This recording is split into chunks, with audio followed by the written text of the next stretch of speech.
Welcome back to my mini vlog. તો mini વ્લોગમાં તમારું હાર્દિક સ્વાગત કરી રહ્યો છું. તો આજે અમે બધા ફ્રેન્ડો જઈ રહ્યા છે પાવાગઢ. તો આજે સન્ડે છે એટલે સન્ડેની મોજ કરવા જઈ રહ્યા છે પાવાગઢ.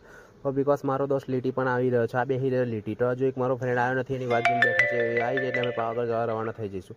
હવે થોડીક ક્ષણોમાં પાવાગઢ જવા રવાના થઈ ગયા છે. તો હવે રસ્તામાં દેખાઈ રહ્યો છું. તો હવે અમારી પાસે છે R15 મારા ફ્રેન્ડની ગાડી છે, જે ચલાવી રહ્યો છે એની જ ગાડી છે. તો આ રહ્યો મારો ફ્રેન્ડ બીજો આવી રહ્યો છે, ત્રીજો પણ મારો ફ્રેન્ડ આવી રહ્યો છે. તો અમે બધા પાવાગઢ જવા માટે રવાના થઈ ચૂક્યા છે. તો હવે અમારી ગાડીમાં પેટ્રોલ છે નથી, એટલે અમે બધા વિચાર્યું કે પેટ્રોલ ભરાઈને પછી અમે પેટ્રોલ ભરાઈને નીકળી જઈશું. તો પેટ્રોલ ભરાવવા માટે અમે પેટ્રોલ પંપ પહોંચી ગયા છે. તો આ મારા દોસ્તો બધા જોઈ રહ્યા છો, લાઈનમાં બધાએ ગાડી લગાવી દીધી છે. સૌની રીતે પેટ્રોલ ભરાઈ રહ્યા છે. તો પેટ્રોલ ભરાવીને અમે અહીંથી નીકળી રહ્યા છે. તો મારો દોસ્ત પણ વિડીયો બનાવી રહ્યો છે. આ મારા ફ્રેન્ડ હવે પાવાગઢ જવા માટે રવાના થઈ ગયા. તો જતાં રસ્તામાં મને કરટલાની કેનાલ દેખાય છે, નર્મદા કેનાલ તરીકે પણ ઓળખાય છે. તો કેનાલ જોઈ રહ્યા છો કે કેટલી મોટી કેનાલ દેખાઈ રહી છે. તો આ કેનાલ પૂરું સૌરાષ્ટ્રમાં પાણી પૂરું પાડે છે. તો હવે આગળ અમે થોડી સેલ્ફી પાડીને અહીંથી પણ અમે રવાના થઈ જઈશું.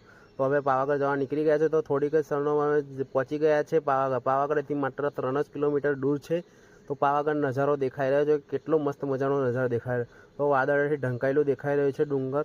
તો હવે અમે થોડીક ક્ષણોમાં પહોંચી ગઈશું પાવાગઢની નીચે. તો પાવાગઢની નીચે પહોંચી ગયા તો અમને વાત મળી છે કે ઉપર બાઇક જવા નથી દેતા, તો બાઇક નીચે પાર્કિંગમાં મિલી પડશે. તો બાઇક મિલવાની પણ જગ્યા નથી, એટલી માત્રામાં લોકો પબ્લિક દેખાઈ રહી છે. તો દેખી રહ્યા છો કે પાર્કિંગમાં પણ જગ્યા નથી ને આગળ પાવતી લેવા પણ કેટલી મોટી લાઈન છે. તો અમે બસમાં બેસી ગયા છે. તો બસની બહારનો નજારો પહેલાં દેખાય, પછી બસની અંદરની વાત કરીશું. તો બહારનો નજારો તમે જોઈ રહ્યા છો, કેટલું લીલુંછમ વાતાવરણ દેખાઈ રહ્યું છે. વરસાદનો પણ મોસમ છે, વરસાદ પણ પડી શકે છે એવું વાતાવરણ દેખાઈ રહ્યું છે.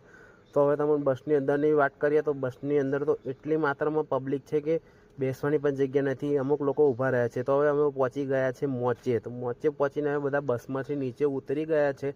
તો હવે ચાલતા થોડીક વાર ઉપર જઈને થોડીક વાર રેસ્ટ કરીશું, પછી અમે ચડવાની શરૂઆત કરીશું. કેમ કે હજુ બધું બહુ અમારે જવાનું છે આગળ.